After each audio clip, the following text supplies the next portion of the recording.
Ó Mãe Santíssima, intercedei por nós para que possamos bem compreender os ensinamentos de vosso Divino Filho, nosso Senhor e Salvador Jesus Cristo, e as explicações dos pais da Igreja. Ó Virgem Imaculada, ofereço-vos este trabalho e peço que abençoais aqueles que o ouvirem, e que seja para a maior honra e glória de Deus. Amém. Senhor onipotente, purificai o meu coração e os meus lábios. Vós, que purificastes os lábios do profeta Isaías com carvão em brasa, e dignai-vos, por tal modo, purificar-me com a vossa misericórdia, para que possa dignamente anunciar o vosso santo Evangelho. Por Jesus Cristo nosso Senhor. Amém. Senhor, abençoai-me. Que o Senhor resida no meu coração e nos meus lábios, para que anuncie digna e convenientemente o seu Evangelho. Amém. Evangelho de Nosso Senhor Jesus Cristo, segundo São Lucas. Prontidão para o retorno do Mestre. Disse Jesus a seus discípulos: Compreendei isto. Se o dono da casa soubesse em que hora viria o ladrão, não deixaria que sua casa fosse arrombada. Vós também estai preparados, porque o Filho do Homem virá numa hora que não pensais. Então Pedro disse: Senhor, é para nós que estás contando esta parábola ou para todos? O Senhor respondeu: Qual é então o administrador fiel e prudente que o Senhor constituirá sobre o seu pessoal para dar em tempo oportuno a ração de trigo? Feliz é aquele servo que o Senhor, ao chegar, encontrar assim ocupado. Verdadeiramente eu vos digo, ele o constituirá sobre todos os seus bens. Se aquele servo, porém, disser em seu coração: O meu senhor tarda a vir, e começar a espancar servos e servas, a comer, a beber e a se embriagar, o senhor daquele servo virá em dia imprevisto e em hora ignorada. Ele o partirá ao meio e lhe imporá a sorte dos infiéis. Aquele servo que conheceu a vontade de seu senhor, mas não se preparou e não agiu conforme sua vontade, será açoitado muitas vezes. Todavia, aquele que não a conheceu e tiver feito coisas dignas de chicotadas, será açoitado poucas vezes. Aquele a quem se deu muito, muito será pedido, e a quem muito se houver confiado, mais será reclamado. Comentários dos Pais da Igreja. São Gregório Magno. Para sacudir a preguiça da nossa mente, o Senhor nos mostra, por parábola, também os prejuízos exteriores, pois acrescenta: Compreendei isto. Se o dono da casa soubesse em que hora viria o ladrão, não deixaria que sua casa fosse arrombada. Teofilacto Diócrida. Alguns querem ver neste ladrão o diabo, na casa a alma, no pai de família o homem. Mas esta explicação não parece estar em harmonia com o que segue, pois a vinda do Senhor é comparada a este ladrão, já que chega de imprevisto. Isto está em conformidade com o dito do apóstolo: O dia do Senhor virá como um ladrão durante a noite. Daí que a esta parte se acrescente: Vós também estai preparados, porque o Filho do Homem virá numa hora que não pensais. São Gregório Magno. Ou ainda, o ladrão arromba a casa sem que o pai de família o perceba, porque, enquanto o espírito dorme esquecido da sua sentinela, a morte, vindo de improviso, arromba a morada da nossa carne. Ora, ele teria resistido ao ladrão se estivesse desperto, porque, se tivesse se precavido da vinda do juiz, a teria prevenido pela penitência e não morreria impenitente. Quanto à hora derradeira, o Senhor quis mantê-la desconhecida a nós, para que, não a podendo prever, nos preparássemos continuamente para a sua vinda. Teofilacto Diócrida. Pedro, a quem já fora confiada a igreja, pergunta, como se já estivesse incumbido do cuidado de todos, se o Senhor dirigira a parábola a todos. Daí que esteja dito. Então Pedro disse: Senhor, é para nós que estás contando essa parábola ou para todos? São Beda. Na parábola anterior, o Senhor dera duas advertências. que haveria de vir de improviso e que os homens o deveriam esperar preparados. Porém, quando Pedro pergunta, é para nós que estás contando essa parábola ou para todos? Não está bem claro a qual das advertências a pergunta se aplica ou se a ambas, nem com quais pessoas se comparou a si e seus companheiros ao dizer todos. Pois bem, ao dizer nós e todos, é de crer que se refere ou aos apóstolos, aos semelhantes aos apóstolos e aos demais fiéis, ou aos cristãos e infiéis, ou aos que, morrendo um a um, recebem da boa ou má vontade a vinda do seu juiz, e aqueles que, no juízo universal, hão de ser encontrados vivos na carne. Ora, seria estranho que Pedro tivesse estado em dúvida se é dever de todos os que aguardam a esperança bem-aventurada viver com sobriedade, piedade e justiça, ou se o juiz particular e universal virá realmente sem aviso. Resta, portanto, que, compreendidas bem essas duas advertências, Pedro tenha perguntado o que não tinha como saber, isto é, se aqueles sublimes preceitos da vida celestial, com os quais Nosso Senhor mandara vender suas posses, fazer bolsas que não envelhecem e vigiar com rins cingidos e lâmpadas acesas, diziam respeito só aos apóstolos e seus semelhantes ou a todos que devem ser salvos. São Cirilo. Aos que possuem a mente forte, convém as partes mais árduas e elevadas dos santos mandamentos. Aos que ainda não alcançaram esta virtude, convém as sem dificuldade. Daí que o Senhor use de um exemplo claríssimo, mostrando que o mandamento anterior convinha àqueles que foram admitidos no grau de discípulos, pois segue. Qual é então o administrador fiel? Santo Ambrósio. Ou ainda, os preceitos anteriores são gerais e dirigidos a todos, mas a série seguinte parece destinada aos administradores, isto é, aos sacerdotes. Daí que siga. O Senhor respondeu: qual é então o administrador fiel e prudente que o Senhor constituirá sobre o seu pessoal para dar em tempo oportuno a ração de trigo? Teofilacto Diótrida. É como se dissesse: a parábola precedente é dirigida em comum a todos os fiéis. Agora ouvi o que convém a vós, apóstolos e doutores.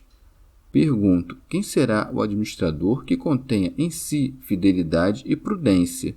Pois, assim como na distribuição dos bens, quer o servo seja fiel a seu senhor, mas incauto, quer seja prudente, porém infiel, os bens do Senhor se perderão. Do mesmo modo, nas coisas divinas, é necessária tanto a fidelidade quanto a prudência.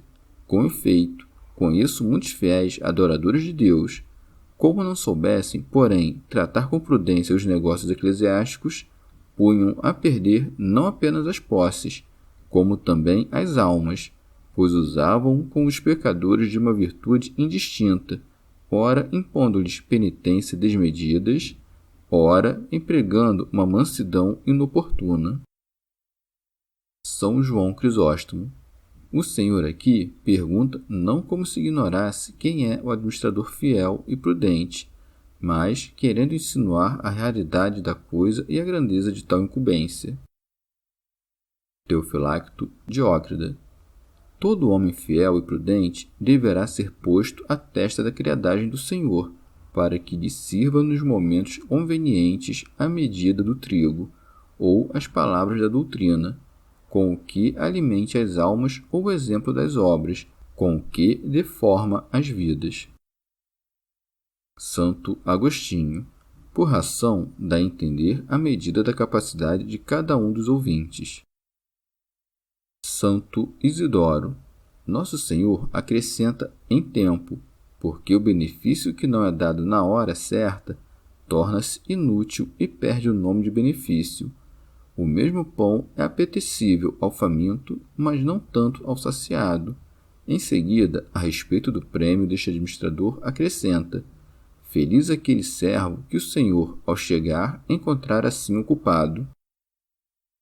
São Basílio.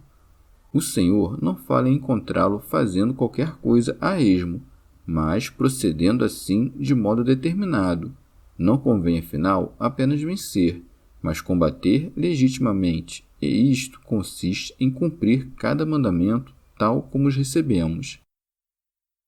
São Cirilo. Assim, portanto, o servo fiel e prudente, que com prudência e na hora certa distribui aos criados as rações, isto é, a comida espiritual, será bem-aventurado segundo as palavras do Salvador, na medida em que obterá bens ainda maiores e merecerá os prêmios devidos aos domésticos. Daí que siga. Verdadeiramente, eu vos digo, ele o constituirá sobre todos os seus bens. São Beda. Quanta distância há dos bons ouvintes para os bons doutores, tanta também há entre os prêmios de uns e dos outros. Quanto aos primeiros, Nosso Senhor, encontrando-os despertos, pô-los-á à mesa. Quanto aos segundos, ao encontrá-los fiéis e prudentes administradores, estabelecê-los-á à testa de todas as suas posses, isto é, de todos os gozos do reino dos céus, não apenas para que detenham sozinhos o senhorio dessas coisas, mas também para que desfrutem da posse eterna delas mais copiosamente do que os demais santos. Teofilacto Diócrida. Ou ainda, o Senhor o constituirá administrador de tudo quanto possui e não somente sobre sua criadagem, como lhe submeterá tanto as criaturas terrenas quanto as celestes, para que lhe obedeçam, como fez a Josué e Elias, um mandando no sol, o outro nas nuvens, e todos os santos, como amigos de Deus, usam das coisas de Deus.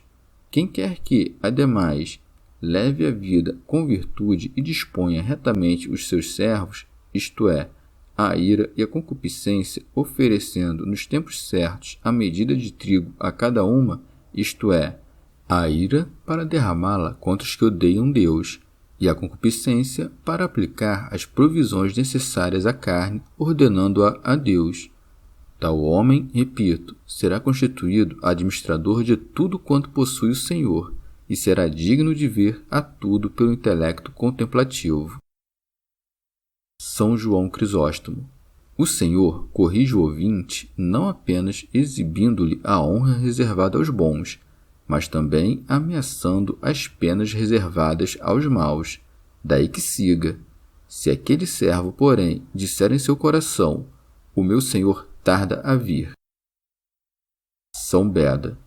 Repara que, entre os vícios do mau servo, está elencada a expectativa de que seu senhor voltará tarde. Entre as virtudes do servo bom, porém, não está a expectativa de que o senhor volte cedo, mas apenas o fiel cumprimento do seu mistério. Nada, portanto, é melhor para nós do que suportar com paciência a ignorância quanto ao que não pode ser sabido, e apenas esforçar-nos para que Deus nos ache preparados. Teofilacto Diócrida. Do descaso com a hora derradeira vêm muitos pecados, pois se pensássemos que o Senhor está vindo e que o fim de nossa vida é iminente, pecaríamos, de certo, muito menos. Daí que siga, e começar a espancar servos e servas, a comer, a beber e a se embriagar. São Beda. Neste servo está contida a condenação de todos os maus prelados, os quais, negligenciando o temor do Senhor, não apenas se entregam à luxúria, como também dilaceram com injúrias os seus subordinados. Em sentido alegórico, pode ser que espancar os criados e as criadas signifique corromper os corações dos fracos pelo mau exemplo. Comer, beber, embriagar-se, ocupar-se dos crimes e seduções deste mundo, que enlouquecem o homem. Quanto à pena desses tipos, Nosso Senhor acrescenta: o Senhor daquele servo virá em dia imprevisto e em hora ignorada, isto é, no dia do julgamento ou da morte, e removê-la-á. São Basílio. Não é o corpo que será dividido, para que uma parte seja submetida a torturas, outra dispensada, pois seria fantasioso e impróprio de um justo julgamento que, tendo pecado a totalidade, apenas metade sofra pena. Tampouco a alma pode ser cortada ao meio, possuindo ela inteira uma consciência criminosa e cooperando com o corpo nos males. Não, a divisão que ela sofrerá consiste na sua perpétua separação do Espírito. Pois, ainda que neste tempo a graça do Espírito não seja com os indignos dela, ela parece, ainda assim, assisti-los, esperando que venham a se converter à salvação. No tempo futuro, porém, será completamente mutilada da alma.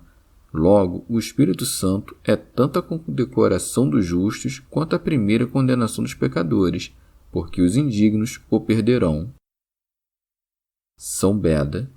Ou ainda, removê-la-á, separando-o da comunidade dos fiéis e associando-o aos que nunca pertenceram à fé, daí que siga, e lhe imporá a sorte dos infiéis, porque quem não tem cuidado dos seus e dos da sua casa, negou a fé e é pior do que o infiel, como diz o apóstolo. Teofilacto Diócrida. Com razão, o administrador infiel será posto à parte com os infiéis, porque não tinha a verdadeira fé. Aqui o Senhor ensina-nos algo mais importante e mais terrível.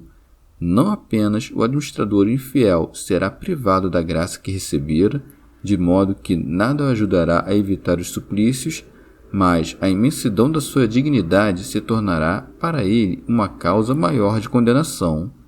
Daí que esteja dito: aquele servo que conheceu a verdade de seu Senhor, mas não se preparou e não agiu conforme sua vontade, será açoitado muitas vezes. São João Crisóstomo. Nem tudo, afinal, é julgado com o mesmo peso para todos, mas o conhecimento maior é a causa de maior punição. Por isso, o sacerdote que cometer os mesmos pecados que o povo sofrerá penas mais pesadas. São Cirilo. O homem inteligente que tem inclinado sua vontade a vícios mais torpes cometeu um pecado indesculpável, desviando-se como que por malícia da vontade do Senhor. O homem grosseiro, com mais razoabilidade, implorará perdão do vingador, daí que siga. Todavia, aquele que não a conheceu e tiver feito coisas dignas de chicotadas, será açoitado poucas vezes. Teofilacto Diócrida. Neste ponto, objetarão alguns. Com razão é punido o que, conhecendo a vontade do Senhor, não a cumpre. Mas por que é punido o ignorante? Porque, quando pôde saber, não quis, por preguiça, causou sua própria ignorância. São Basílio. Mais gerais, se este sofrerá muitos açoites, aquele poucos, como dizem alguns que não há fim nos suplícios. Ora, deve-se saber que isto não indica o número de penas, mas o tipo delas. Alguém, por exemplo, pode ser digno de uma chama inextinguível mais fraca ou mais intensa, e de um verme imorredouro que torture com mais suavidade ou mais força. Teofilacto Diócrida. Nosso Senhor mostra em seguida por que os doutores e os instruídos merecem penas mais pesadas, dizendo: aquele a quem muito se deu, muito será pedido, e a quem muito se houver confiado, mais será reclamado. Ora, Deus dá aos doutores a graça de fazer milagres, mas o que lhes confia é a graça da palavra e do ensinamento. Não diz que haverá de pedir maior conta do que deu, mais do que confiou ou depositou, pois a graça da palavra precisa crescer e será cobrada com juros do doutor. Convém, afinal, que ele não passe a vida na preguiça, mas aumente o talento da palavra. São Beda. Ou ainda, às vezes, se dá muito a algumas pessoas privadas, que também são investidas do conhecimento da vontade do Senhor e da faculdade de cumprir o que conhecem. Muito, porém, se confia àquele a quem, junto com a própria salvação, é encomendado também o cuidado de apacentar o rebanho. Os dotados de maior graça, portanto, caso cometam uma falta, serão alvo de maior vingança. A punição mais suave de todas, por outro lado, será daqueles que, ao pecado original, que carregam de nascença, não acrescentaram nenhum. Nos outros, que acrescentaram pecados próprios, tanto mais tolerável será a condenação, quanto menor for a sua iniquidade. Chegamos ao fim de mais um dia de comentários da Catena Áurea. Muito obrigado por ficarem até aqui, que Nossa Senhora derrame suas graças sobre nós e até amanhã.